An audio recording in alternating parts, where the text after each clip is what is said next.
ह्रीं क्लीं साई। हे परम पिता परमात्मा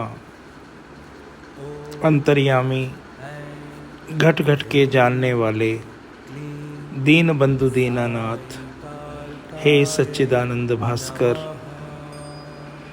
आपके चरणों में कोटि कोटि प्रणाम। समस्त विश्व के गुरु, संत, महात्मा, योगी, जपी तपी, सन्यासी, अघोर, तांत्रिक, धार्मिक वक्तागण को मैं नमस्कार करता हूँ। मैं गुरु पिता आचार्य सिद्धपीठ श्री साईं कालका मंदिर असोला धाम से आपके पास, आपके साथ आज दिनांक 16 जून 2024, दिन रविवार, तिथि दशमी, ज्येष्ठ मास का शुक्ल पक्ष। मेरे बच्चों, संसार में इतने गुणी व्यक्ति विराजमान हैं जिनकी चरणों की रच के समान मैं भी नहीं हूँ।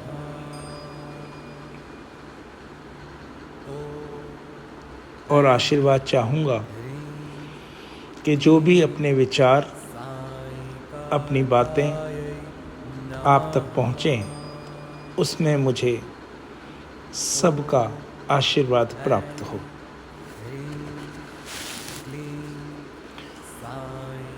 अचिंतया व्यक्त रूपाय निर्गुणाय गुणात्मने समस्त जगदाधार मूर्ते ब्रह्मणे नमः।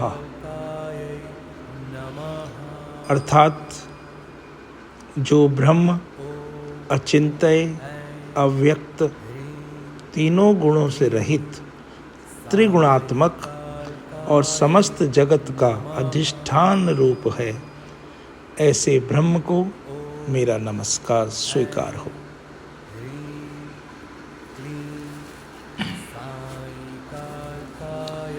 मेरे बच्चों, गत रविवार 9 जून को मेरा प्रथम प्रवचन हुआ था, जिसका विषय था जीवन स्तंभ। उसमें कर्म, धर्म, शर्म, मर्यादा एवं मुक्ति मार्ग के विषय में बताया गया था।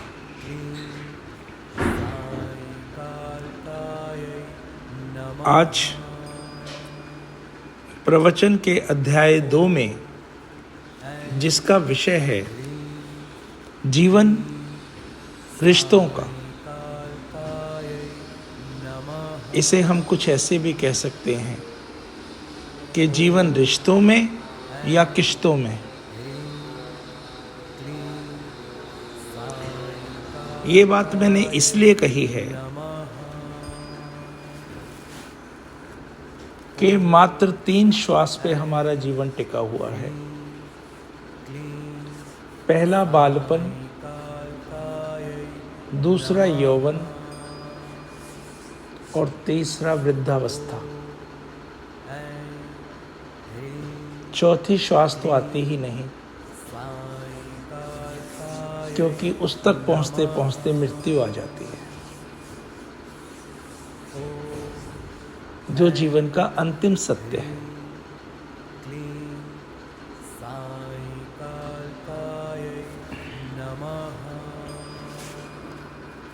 मेरे बच्चों,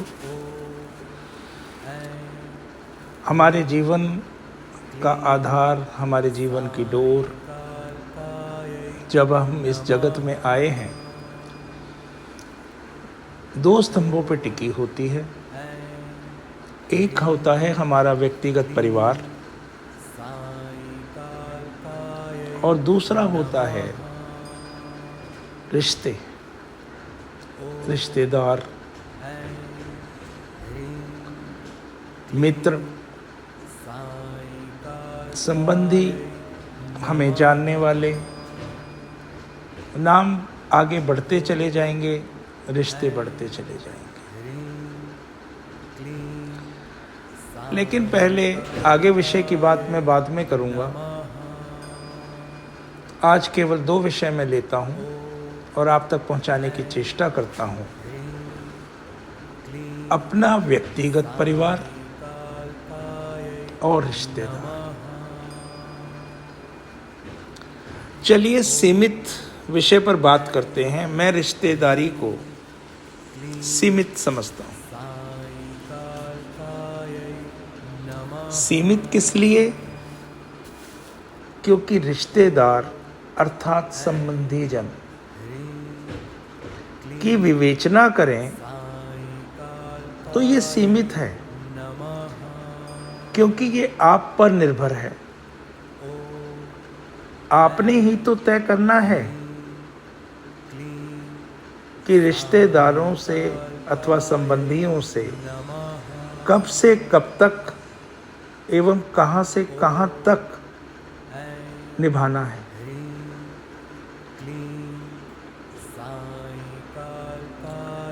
मैं ये नहीं कहता कि रिश्तेदार गलत होते हैं।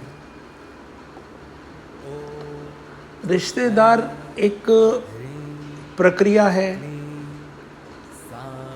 संबंधों को आगे बढ़ाने की, जिसमें कुछ लोगों का जन्म होता है,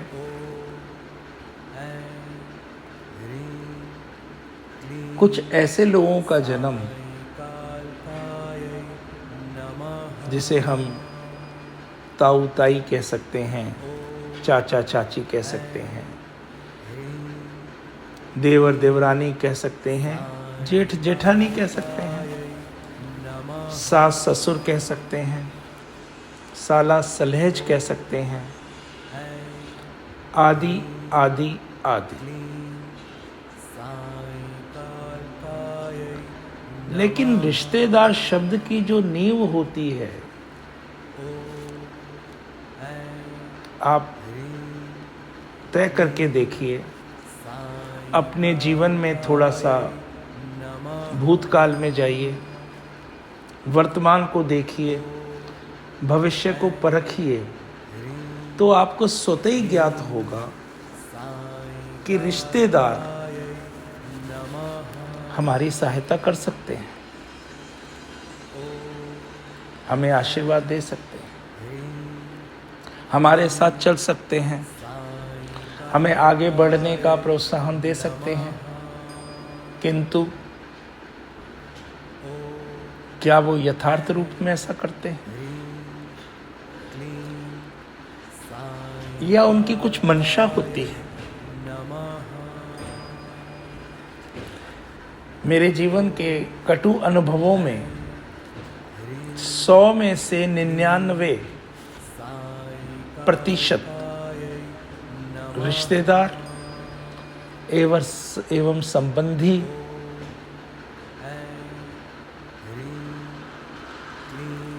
केवल स्वार्थ और व्यक्तिगत निजी भावना पे टिके हुए रिश्तों के आधार पर चलते हैं। इसके लिए मैं ज़्यादा बात नहीं कहूँगा, क्योंकि मेरे बच्चों, तय तो आपने करना है। आप ये भी कह सकते हैं कि गुरुजी रिश्तेदार तो बनते ही हैं जीवन में। बिल्कुल सत्य है, लेकिन रिश्तेदारों को समाज की रेखा के भीतर ही रखना है। आपके सामाजिक जो रिश्ते होते हैं उसमें व्यक्तिगत रिश्तेदारों को आप बेशक से सर्वोपरि रखिए, लेकिन दायरा समाज में ही खींचना होगा।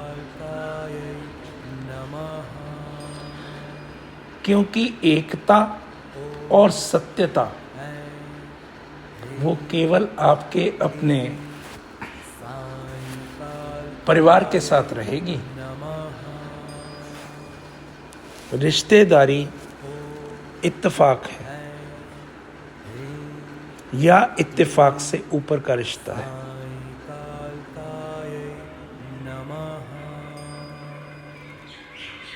रिश्तेदारी एक लकड़ी के समान होती है।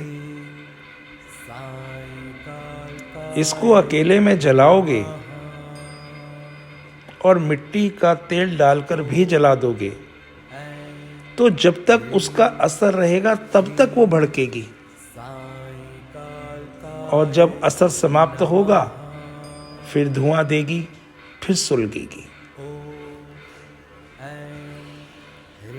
4 लाइनों से रिश्तेदारी की बात को समाप्त करूंगा।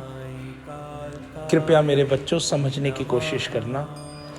ढालना या ना ढालना ये आप पर निर्भर हो।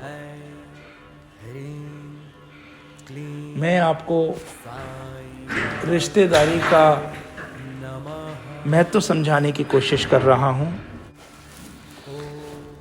मेरे बच्चों,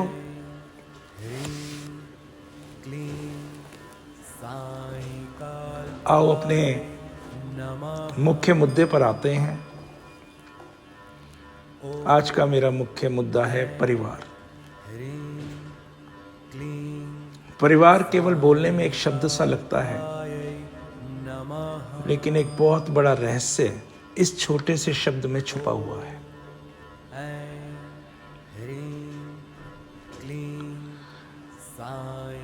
जैसा मैंने आपको कहा कि 3 श्वास की जिंदगी है, पहले जन्म की, दूसरी यौवन की, तीसरी बुढ़ापे की। उसके पश्चात जीवन का अंत ही हो जाता है। तो इस 3 सांस की जिंदगी में परिवार हमें कैसे संभालता है या हमें परिवार को कैसे संभालना है, आइए इस दृष्टिकोण को देखते हैं। और जो बात मैं कहने जा रहा हूं वो हर किसी व्यक्ति के जीवन में या तो घटित हो चुकी होती है, या घट रही है, या घटेगी। आप सब समझदार हैं, बुद्धिजीवी हैं। परिवार को तोलने की चेष्टा कीजिए। आइए आपको समझाता हूं परिवार।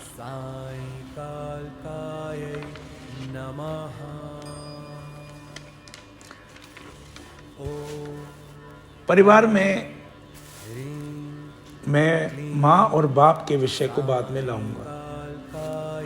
लाता हूं बेटी का विषय।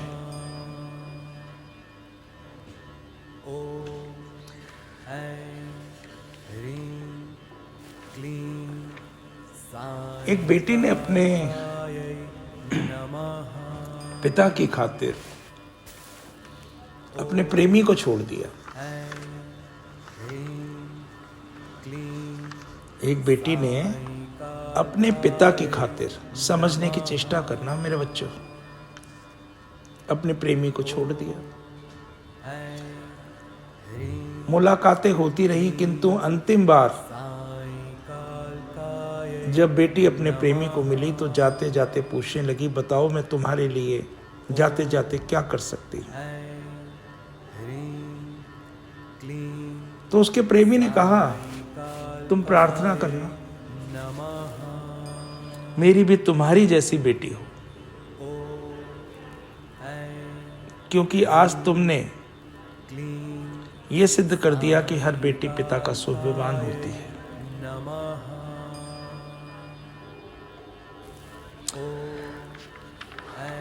दूसरी ओर आओ, पिता के क्या विचार है अपनी बेटी के प्रति। मैंने एक पिता की बात कर रहा हूं। मेरे रिश्तों की बातों के बाद जो परिवार की बात है, इसमें हर उस व्यक्ति को लाने की कोशिश करूंगा जो नेक है,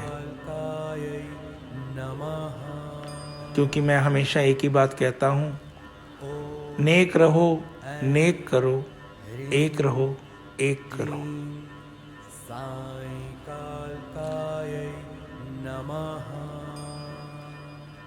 एक प्रवचन के लिए मैं बाहर जा रहा था,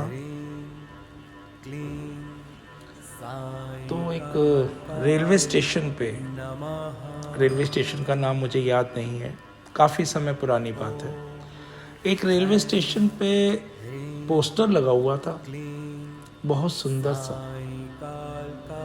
उस पे लिखा था, एक बाप अपनी बेटी की विदाई के समय, जब बेटी का ब्याह हो रहा था, एक बाप अपनी बेटी की विदाई के समय अपने दामाद से कह रहा था कि अगर तुम्हारा दिल मेरी बेटी से भर जाए या तुम्हारे दिल में उसके लिए प्यार ना रहे, या तुम्हें या तुम्हारे परिवार को मेरी बेटी का कोई काम पसंद ना आए, तो प्रभु के वास्ते उसे मारना मत, उसे गाली मत देना, उसे तकलीफ या ताने मत देना, बस एक मेहरबानी करना, मेरी बेटी को मेरे पास ले आना, मेरी बेटी मुझे वापस कर देना, लेकिन उसे जलील मत करना, उसे जलील मत करना कि वो मरने को मजबूर हो जाए। इतना पड़ा, मेरी आंखें नम हो गईं। उस दिन मुझे समझ में आया कि पिता शायद अपने मुंह से कुछ भी ना बोलते हों, लेकिन उनका भी अपनी पुत्री के लिए कितना स्नेह होता है।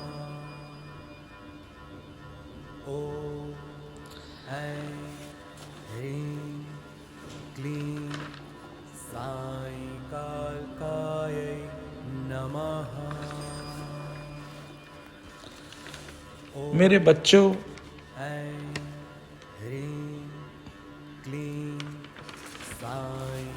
एक बहन और एक भाई के लिए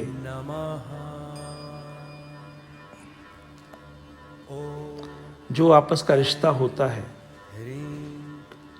उसके लिए मैं आपको एक ही बात कहना चाहूंगा कि जब बहन और भाई आपस में बैठे हों और माँ बाप की याद आ जाए, तो कभी एक दूसरे से जुदा मत हो, एक दूसरे के प्रेम भाव में बैठो। बहन को अपने भाई के चेहरे पे उसके लहजे में अपना बाप नजर आ जाएगा, और भाई को अपनी बहन के चेहरे में अपनी मुस्कुराती माँ नजर आ जाएगी। इस रिश्ते को सभी बच्चे संभाल के चलें। मैं वचन देता हूं, आपको कोई कमी नहीं होगी।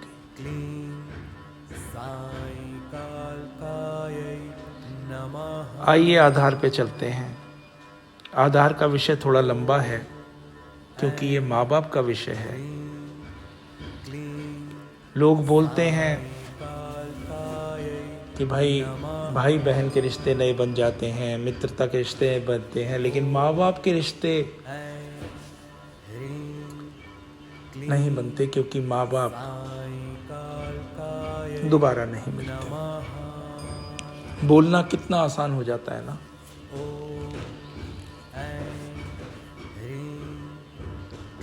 लेकिन मेरे बच्चों, माँ बाप को जैसा वर्तमान में समय चल रहा है, माँ बाप को ठुकराने की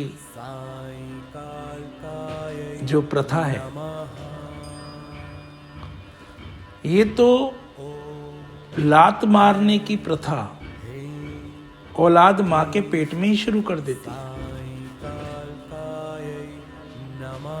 फर्क सिर्फ इतना होता है कि पेट में लात खाकर माँ बाप फूले नहीं समाते, और बुढ़ापे में लात पड़ने पर अपने आंसू किसी को दिखा नहीं पाते।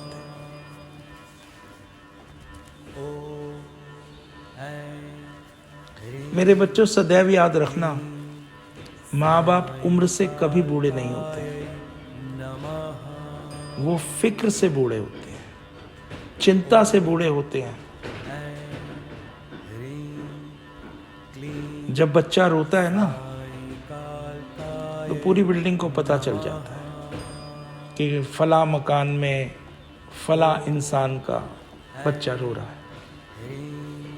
लेकिन क्या आज तक किसी ने ये बताया है कि किसी मकान के किसी एक कोने में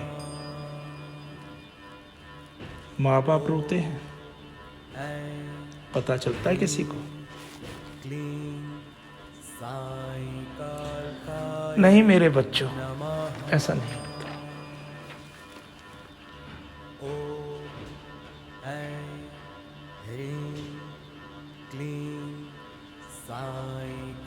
माँ बाप वो इंसान होते हैं जो नाराज होकर भी आपके बिना नहीं रह सकते, आपसे बात किए बिना भी नहीं रह सकते। तो समझ लीजिएगा, उनसे ज्यादा प्रेम आपसे कोई नहीं कर सकता। मेरे बच्चों, अपने माँ बाप से कभी मत लड़ना। जिस माँ बाप ने तुम्हें बचपन से पाला पोसा, उनसे कभी ऊंची आवाज में बात मत करना, क्योंकि सारी दुनिया को हराने वाले माँ बाप अक्सर अपने बच्चों से बिना लड़े ही हार मान लेते हैं।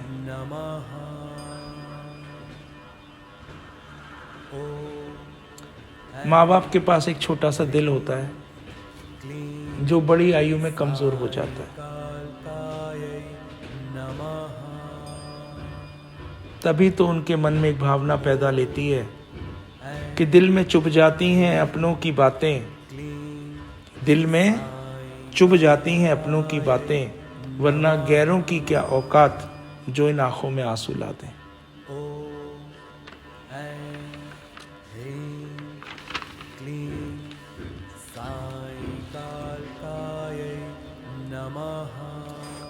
मेरे बच्चों,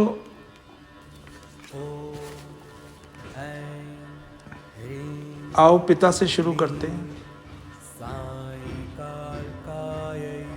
समय तो बीतता रहता है, रुकता नहीं, किंतु परिवार की बात तो कुछ और ही होती है।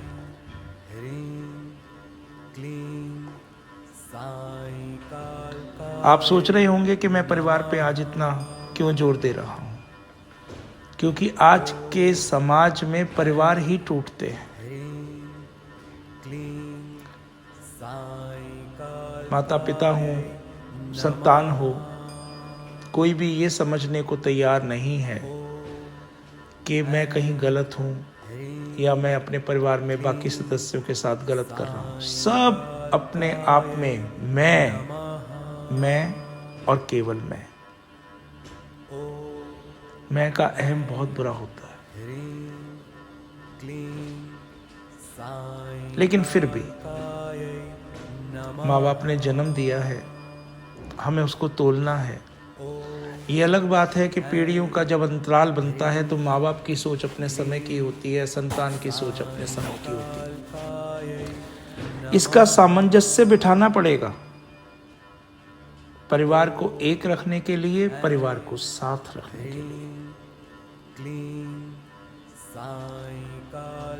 सोच के देखिए, वक्त बीतता जाएगा, आप भी कभी माँ बाप बनेंगे तो अपने माँ बाप को याद कीजिए, अपने माँ बाप की बातों को याद कीजिए, उनके कर्मों को याद कीजिए, जिनकी मेहनत के बाद आप खड़े हुए।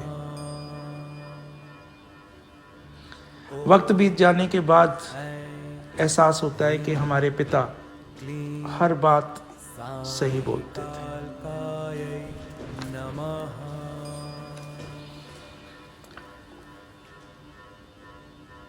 मेरे बच्चों, माता पिता आपकी असली दौलत है।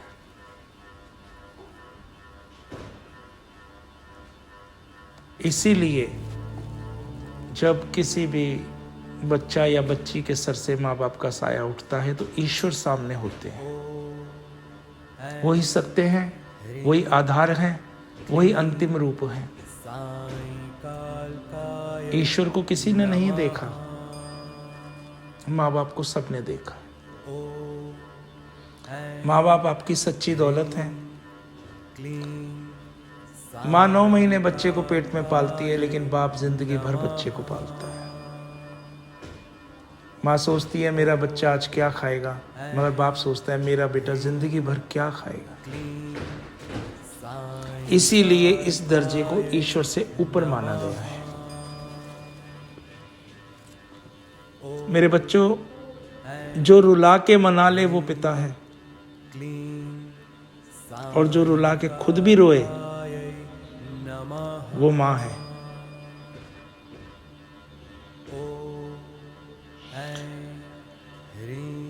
वृद्धावस्था में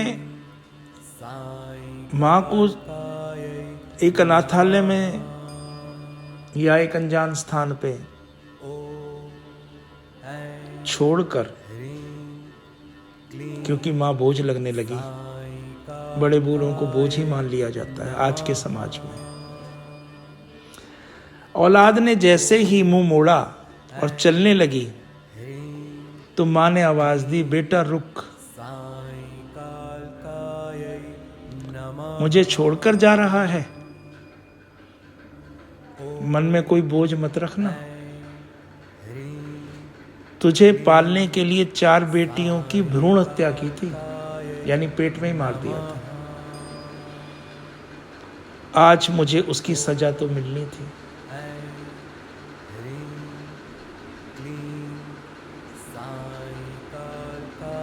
ये माँ का फिर भी विचार होता है अपने संतान के प्रति।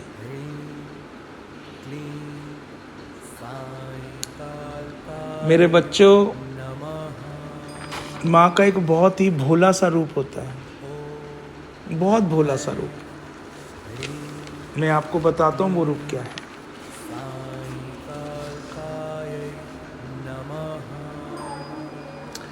माँ अपने भोले रूप में क्या बोलती है, अपने मन की बात किस तरह कहती है, जिसमें आपकी गलतियों को छुपाती है।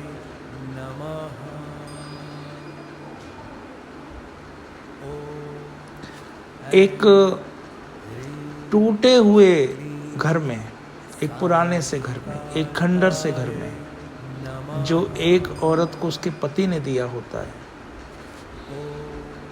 जब वो बेबस होती है, लाचार होती है, दाने दाने को तरसती होती है, फिर भी मुस्कुराते हुए उसके चेहरे पे एक क्षणिक पल भर की मुस्कान होती है, जब वो खिड़की से अपने पति के दिए हुए टूटे पुराने मकान की खिड़की से बाहर को झांकती है और उसके सामने उसके बेटे का महल बन रहा होता है। तो पता है मेरे बच्चों वो क्या कहती है अपनी अंतरात्मा में? वो कहती है मेरे बेटे को तो बचपन से भूलने की आदत है, मेरे बेटे को बचपन से भूलने की आदत है, कुछ ना कुछ भूल ही जाता है। देखो आज अपने नए घर में मेरे लिए एक कमरा बनाना ही भूल गया।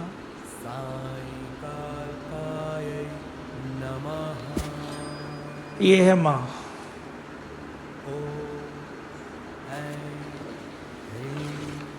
पिता क्या है मैं बताता हूँ आपको। मैं एक प्रवचन करने के लिए लखनऊ में गया था। ये सन 1993 की बात, आज से लगभग 31 साल पहले।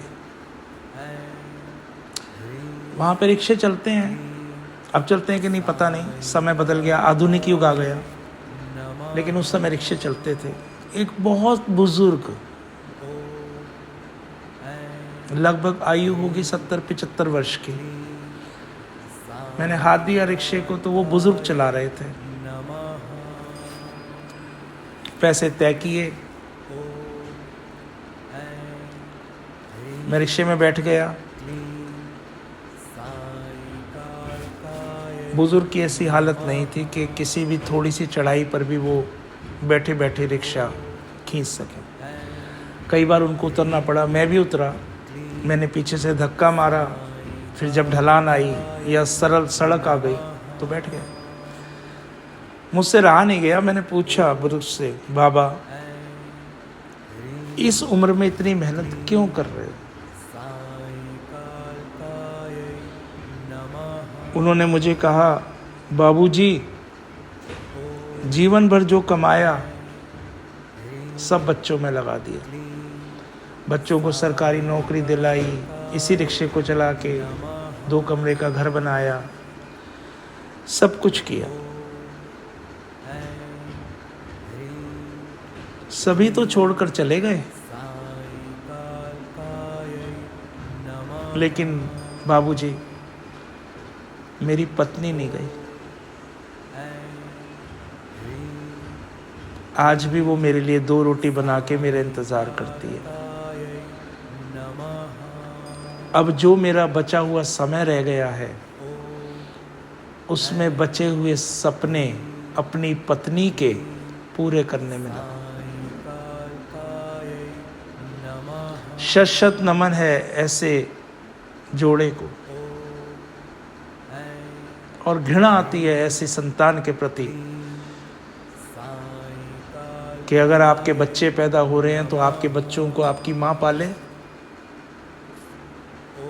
आधुनिक युग है ना। आपके घर के बाहर एक चारपाई डालकर, एक कुर्सी डाल के आपका पिता बैठ करके चौकीदारी करे। वाह, घर के बाहर की चौकीदारी पिता करे, घर के अंदर की चौकीदारी माँ करे। आप लोग सिर्फ मजा करो।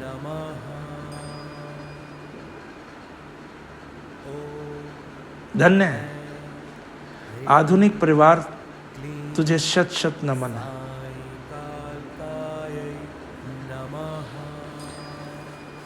मेरे बच्चों, अब आपसे मैं क्या कहूँ और क्या ना कहूँ, कष्ट तो होता है।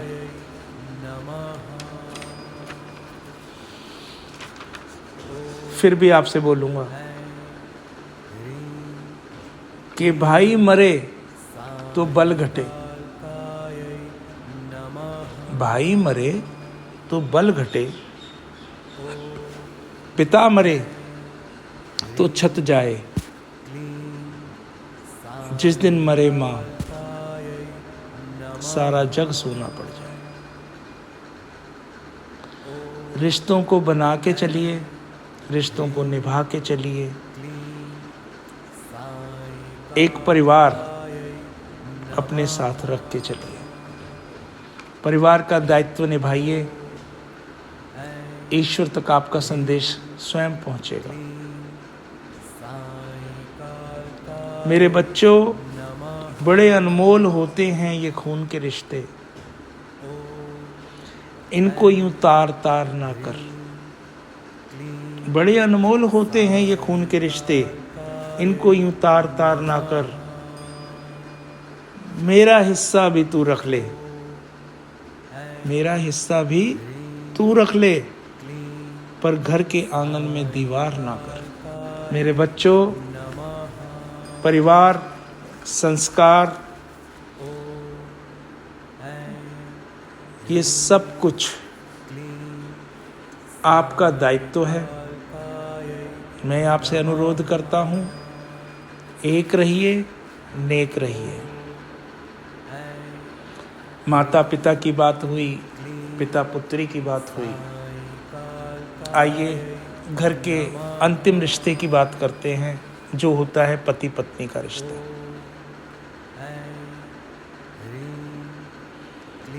ये परिवार का आखिरी वो आधार होता है जो परिवार को आगे बढ़ाता है।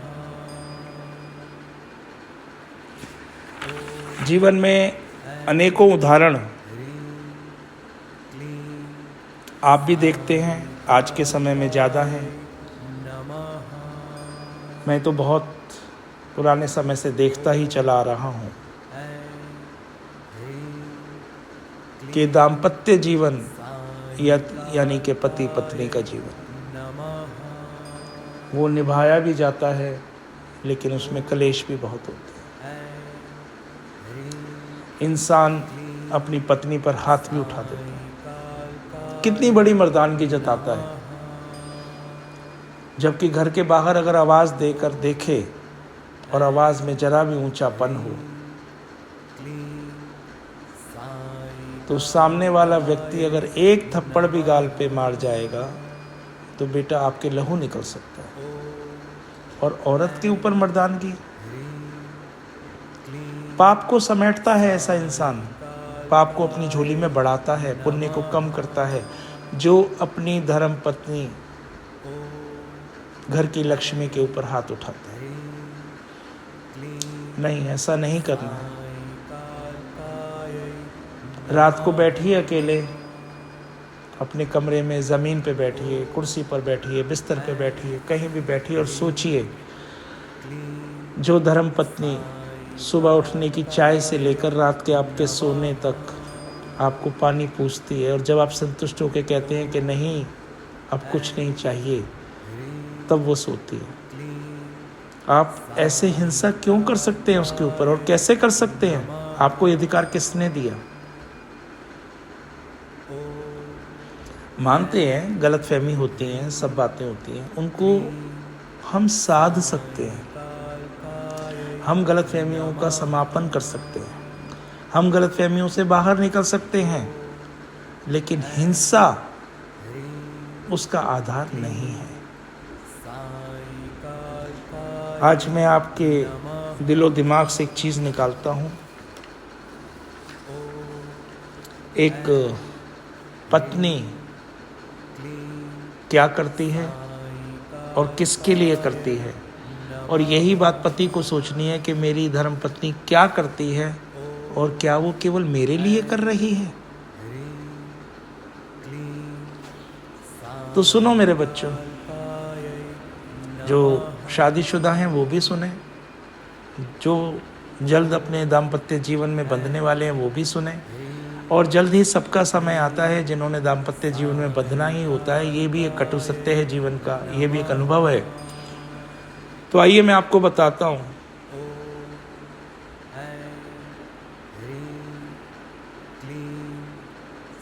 कि शरीर पत्नी का होता है किंतु हल्दी पति के नाम की होती है, मांग पत्नी की होती है लेकिन सिंदूर पति के नाम का होता है, मस्तक पत्नी का होता है लेकिन बिंदिया पति के नाम की होती है, गला पत्नी का होता है लेकिन मंगलसूत्र पति के नाम का होता है, हथेली पत्नी की होती है लेकिन मेहंदी पति के नाम की होती है, कलाई पत्नी की होती है लेकिन चूड़ियां पति के नाम की होती है, पैर पत्नी छूती है लेकिन आशीर्वाद पति के नाम का होता है, तीज करवा चौथ पत्नी करती है लेकिन आयु पति की बढ़ती है, दूध पत्नी का होता है लेकिन बच्चे पे नाम पिता का होता है।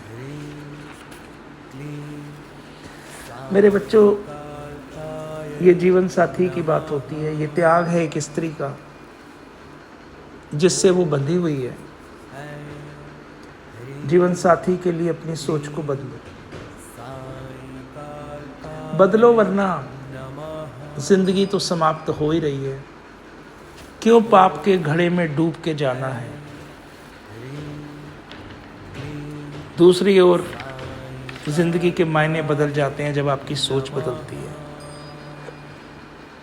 और हर बहन बेटी से भी मेरा यही कहना है कि वो भी सोचें कि अगर ये सब कुछ वो अपने पति के लिए करती हैं तो पति परमेश्वर है। पति बाहर रहता है, 2 रुपए कमाने जाता है, भटक सकता है। भटकाव जिंदगी का एक पल होता है जो स्थायी नहीं होता, भटकाव चलते रहते हैं। यदि आपको कभी लगे कि आपका पति भटक रहा है, आपका पति कहीं गलत है, सोच में, विचार में, चरित्र में, किसी भी मार्ग में आप समझा सकते हैं। मैं सत्य कहता हूँ मेरे बच्चों, जहाँ पे आपको ये लगे कि आपका जीवन साथी भटक रहा है, आप अपने प्रेम को दुगना कर दीजिए उसके प्रति। भटकाव हार जाएगा, प्रेम आगे आ जाएगा। और जहाँ पर प्रेम आ जाएगा वहाँ पे ईश्वर आ जाएंगे, और जहाँ ईश्वर आ जाएंगे वहाँ पे सुखपूर्ण समापन होगा आपके जीवन का। ये जो कुछ मैंने आज आपको कहा, ये मेरी व्यक्तिगत सोच है, मेरी व्यक्तिगत विचारधारा है। जैसा मैंने प्रारंभ में कहा कि बड़े बड़े संत, महात्मा, वक्तागण, मैं तो उनके चरणों की रज भी नहीं हूँ, आपको कथाएं सुनाते हैं, ईश्वर की बातें बताते हैं। ये राम कथा है, ये कृष्ण कथा है, ये हनुमान चालीसा है, ये भागवत है, ये है, ये है, ये गीता है, ये महाभारत है, ये रामायण है, सब आपको बताई जाती है। उसके साथ साथ आपको कुछ ज्ञानवर्धक बातें भी बताई जाती हैं। सभी संत, महात्मा, धार्मिक जन एक ही प्रयास करते हैं कि जो भी संगत, जो भी अनुयायी, जो भी शिष्य, जो भी श्रोतागण हमारे सामने आए हैं, उनके मन मस्तिष्क को कुछ देर के लिए विराम मिले, उनमें प्रभु का वास हो, उनकी विचारधारा में गंदगी निकल के बाहर जाए और पवित्रता अर्थात सुगंध उनमें समाए। ये सबकी कामना होती है। मेरे बच्चों, संत महात्मा, संत कोई भी हो सकता है, जिसमें सात्विक भाव है वो संत है। वो कभी बुरा नहीं चाहते अपने बच्चों का, वो आपको समझाने की चेष्टा करते हैं। इसलिए जब भी आपको कभी भी पता चलता है कि फला स्थान पे सत्संग हो रहा है, फला स्थान पे कोई पाठ हो रहा है, फला स्थान पे कीर्तन हो रहा है, फला स्थान पे जागरण हो रहा है, फला स्थान पे कोई गुरुजी आए हैं, बेटा आप समय निकाल के वहाँ तुरंत पहुँचा कीजिए। 24 घंटे मत दीजिए, लेकिन 24 मिनट जरूर दीजिए। आपके जीवन व्यतीत करने का अंदाज बदल जाएगा। चलिए, सभी बच्चे, सभी लोग, समस्त परिवार थक गए होंगे दिन भर कार्य करके, क्योंकि मुझे जरूर आशा नहीं, विश्वास है कि जब आप सुबह अपने घर से निकले होंगे तो ईश्वर का नाम लेके निकले होंगे, और सुख शांत जब आप अपने घर लौटे होंगे तब भी आपने ईश्वर का नाम जरूर लिया होगा। अपने परिवार के साथ बचा हुआ समय बिताइए, क्योंकि कल सुबह फिर आपको काम पे निकलना है। सबको अपना काम करना है। पिता ने अपने परिवार की रक्षा करनी है, उसका विचार करना है। पुत्र ने काम करना है, 2 रोटी ला के अपने परिवार को देनी है। पत्नी ने अपने घर को संभालना है, अपनी जिम्मेदारी को पूरा करना है। एक माँ ने अपनी बहू को, अपनी बेटी को सबको समझाना है कि ये काम कर, ये काम कर, ये काम अच्छा होता है, ये काम गलत होता है, इस खाने में ऐसा स्वाद आएगा, इस खाने में स्वाद नहीं आएगा। तो बच्चों, सब ने अपना अपना काम करना है। रात बेकरार है हमें अपने गोद में लेने के लिए, तभी तो सुबह होगी।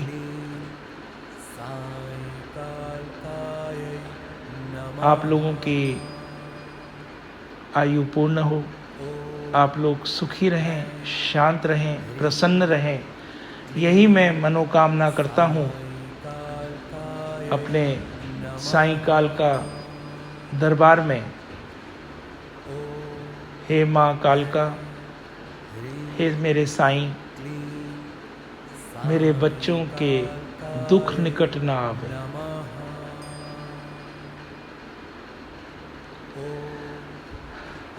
अंत में मैं आपसे विदा लेता हूँ 2 लाइनों के साथ।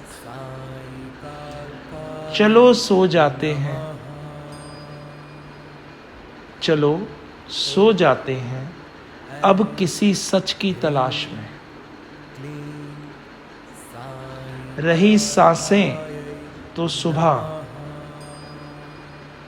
रही सांसें तो सुबह, फिर इस झूठी दुनिया का दीदार करना है। नमस्कार, प्रणाम, शुभ रात्रि।